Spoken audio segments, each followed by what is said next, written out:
Hello everyone, आज हम देखने जा रहे हैं क्रिटिकल एंगल।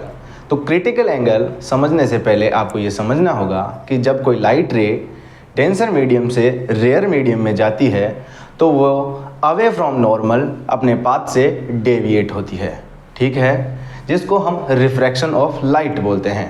ठीक है, यहाँ पर देखिए ये एक इंसिडेंट एंगल है और कोई लाइट रे डेंसर मीडियम से रेयर मीडियम में जा रही है, उसका पाथ ये होना चाहिए था, लेकिन वो नॉर्मल से दूर हट गई है, यानी कि away from the normal deviate हुई है। अगर मैं इस इंसिडेंट एंगल की वैल्यू थोड़ी बढ़ाऊं तो इसका डेविएशन थोड़ा और ज़्यादा आएगा, और अगर मैं इसका इंसिडेंट एंगल थोड़ा और बढ़ाऊंगा तो इसका डेविएशन और होगा।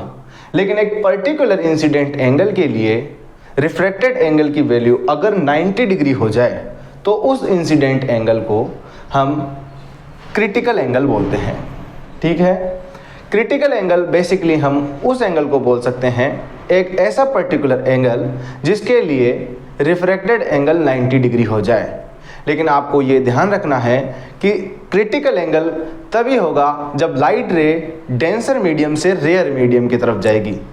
हम जानते हैं स्नेल्स लॉ के according sin i upon sin r is equals to μ2 upon μ1। ठीक है, यहाँ पर क्रिटिकल एंगल के लिए रिफ्रैक्टेड एंगल 90 डिग्री हो गया है, तो यानी कि r की वैल्यू 90 डिग्री हो गई है, और हम जानते हैं sin 90 की वैल्यू 1 होती है। ठीक है, और हम ये कंसीडर करके चल रहे हैं कि जो ये रेयर मीडियम है ये एयर है, तो μ2 इज इक्वल्स टू 1 हो गया है।